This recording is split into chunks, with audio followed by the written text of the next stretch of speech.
Assalamualaikum warahmatullahi wabarakatuh. Sempena 1 Ramadan, ya, ingin saya memperkenalkan dan membeli urasan ringkas ke atas buku tulisan saya sendiri. Judulnya Amalan-Amalan di Bulan Ramadan. Sebenarnya sedikit terlewat, patutnya saya memberi pengenalan dan ulasan lebih awal kan. Tapi hari ini sudah 1 Ramadan, but it is better late than never. Jadi buku ini boleh dibaca secara percuma. Okey, saya ada bagi link di bahagian description. Boleh ya baca daripada laman web saya hafizfirdaus.com. Bagi yang berminat untuk edisi bercetak, boleh juga pesan. Harga rasmi di belakang bagi Semenanjung RM19, Sabah Sarawak RM21 ya. Buku yang ketebalannya 260 muka surat. Tetapi sempena bulan Ramadan ni ada 2 promosi. Promosi pertama, harga tadi jadi diskaun RM15. RM15 sama saja bagi Semenanjung mahupun Sabah Sarawak. Itu promosi pertama. Promosi kedua, free shipping. Okey, harga pos laju tidak dikira baik untuk Semenanjung mahupun Sabah dan Sarawak ya. Jadi ada 2 promosi. Saya ada bagi nombor untuk dihubungi melalui WhatsApp kepada penjual yang menjual dengan promosi ini. Sesiapa yang berminat bolehlah menghubungi ya. Tapi nak baca percuma pun boleh saja, ada di laman web saya ya. Jadi buku ini menghimpunkan sebenarnya beberapa risalah. Kebanyakannya saya tulis, tetapi beberapa lain oleh beberapa sahabat saya yang saya ambil ataupun minta mereka tulis dengan izin. Dengan izin ya. Sebagai contoh beberapa risalah di sini, contohnya tentang hadis dhaif, hukum dan syarat pengamalannya. Kenapa pula hadis dhaif masuk dalam buku bulan Ramadan? Kan? Sebab dalam bulan Rejab, Syakban, Ramadan inilah banyak disampaikan hadis-hadis yang dhaif jiddan, maudhu' dan tiada asal usulnya. Okay? Padahal apabila para ulama membenarkan, dia adalah penggunaan hadis dhaif ringan sahaja, dan itu pun dengan sekian banyak syaratnya ya. Maka saya meletakkan bab itu dalam buku ini. Bahkan ya, hari ini Ahad kan, so Jumaat yang baru lepas ini, ketika khutbah Jumaat di masjid yang saya pergi itu pun khatib membacakan sebuah hadis tentang fadail amalan-amalan di bulan Ramadan ini, tetapi hadis itu adalah dhaif. Boleh nak sampaikan hadis dhaif atas tujuan keutamaan beramal, tetapi hendaklah dijelaskan bahawa hadis itu dhaif dan tidak boleh berkata Rasulullah bersabda. Sebaliknya hendaklah berkata diriwayatkan lalu terus dibacakan matan hadis itu ya. Baik, contoh artikel lain ataupun bab lain dalam buku ini, amalan wanita yang didatangi haid. Apa kaitan pula? Sebab dalam bulan Ramadan kita dianjurkan memperbanyakkan membaca Al-Quran. Tetapi di kalangan muslimat ada yang uzur dalam bulan Ramadan kerana haid. Lalu macam mana ni? Alah, seminggu tak boleh baca Quran ke? Apakah ataupun perbincangan hukum di sebaliknya? Yang lazim disebut di Malaysia, tak boleh baca, tak boleh pegang. Tetapi macam mana pandangan para ulama lain ya? Jadi ada bab khas di sini. Sebenarnya dalam topik ini saya juga ada buat video yang khas tentangnya. Saya akan letak di bahagian description ya, insya-Allah. Risalah kelima, artikel kelima dalam buku ini. Puasa Ramadan antara yang ditinggalkan dan ditokok tambah. Maknanya ada hukum-hukum berkaitan dengan puasa Ramadan ni yang ditinggalkan ataupun diabaikan oleh masyarakat kita. Dan ada juga hukum yang ditokok tambah. Antara yang tokok tambah tu apa? Kononnya memasukkan sesuatu dalam rongga hidung, rongga telinga adalah perkara yang makruh. Ada juga ia berkata ia perkara yang membatalkan puasa. Ada yang meletakkan sekian-sekian syarat lah apa semua tu. Padahal ia bukanlah perkara yang membatalkan puasa. Makruh pun tidak. Tak ada kaitan langsung pun. Ia antara hukum yang ditokok tambah. Okey. Kemudian adab-adab berbuka puasa menurut sunnah. Kemudian ke arah menghayati solat tarawih. Kita solat tarawih bagus kan? Tetapi apa ya perkara yang antara perkara yang patut kita hayati yang mungkin diremehkan di sebahagian masjid dan surau? Mungkin ya, bukan semua. Seperti tidak membaca Al-Quran dengan tartil, laju saja baca.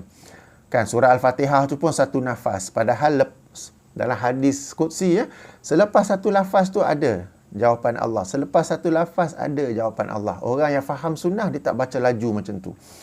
Okey, apa lagi? Meninggalkan doa iftitah dan bacaan surah selepas Al-Fatihah. Laju saja kan. Mengabaikan tomak ninah.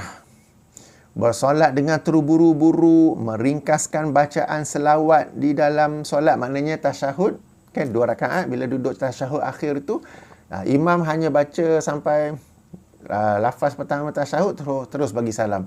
Makmum pun tak sempat. Okay? Semata-mata kerana hendak solat dengan laju. Dan tidak menjaga disiplin berjemaah seperti meluruskan saf. Dan sekarang ini dah boleh merapatkan saf mengikut saiz sejadah kan. Jadi ini antara perkara yang saya kupas di sini. Risalah ke-8. Kisah kau membayar zakat fitrah. Ini kisah benar. Yang ini dululah bila saya nak tulis buku ni, saya sedang dalam rangka berjalan ke masjid untuk solat Jumaat. Ada tazkirah sebelum azan solat Jumaat tu, sebelum azan Zuhur. Dan sedang saya dengar jalan tu, saya dengar penceramah tu bagi tahu kalau si anak tu masuk Islam dan dia belum lagi berkewajipan, berkemampuan membayar zakat fitrah, maka ayah dia yang bayarkan zakat fitrah meskipun ayah dia tak masuk Islam. Anak yang masuk Islam, tapi anak belum layak bayar zakat fitrah. So, beban kewajipan bayar zakat fitrah adalah pada ayah. Maka ayah itu yang ayah itu yang bayarkan meskipun ayahnya kau yang belum masuk Islam. Biar benar. Tapi saya time tu tengah jalan Masjid Negeri Shah Alam, kita parking jauh. Aku salah dengar kot. Tak apa jalan. Dah masuk masjid, tengah solat tahiyatul masjid. Penceramah tu, dia ulang lagi. Sebagai kesimpulan penutup, dia ulang perkara yang sama. Kita sedang solat pun macam, biar benar ni. Habis hilang kekhusyukan apa semua. Okey, jadi ini bab khas tentang hukum dan hikmah, kadar zakat fitrah apa semua tu ya. Kemudian, risalah ke-9. Seks di siang Ramadan, tentang hukum seks di antara suami isteri ya. Dan kita sama-sama teringat tahun lepas tak silap saya ada seorang penceramah memberi tips kalaulah suami isteri tu nak buat hubungan seks pada siang Ramadan, dia minum air terlebih dahulu untuk batalkan puasa, kemudian bolehlah buat hubungan seks, jadi taklah dikenakan denda ya. Sebenarnya tuan-tuan dan puan, yang itu tu dah banyaklah orang yang memberi komen, memberi kritikan apa ya. Tak silap saya penceramah tu tak tarik balik pun kenyataannya itu. Okey. Tapi tentang seks suami isteri, bila ia dilarang pada siang Ramadan daripada fajar sehingga maghrib, regardless, tak kisah anda time tu puasa atau tidak. Tak kisah anda makan minum ataupun tidak, sebab bila daripada fajar sampai maghrib anda dilarang daripada makan, minum dan seks antara suami isteri. Ia tak ada kaitan yang apabila anda sedang puasa maka dilarang seks suami isteri, bukan begitu. Jadi dia punya teori kalau buka puasa maka bolehlah. Okey, maka saya ulangi, larangan seks suami isteri ialah pada siang Ramadan, yakni daripada fajar sehingga maghrib.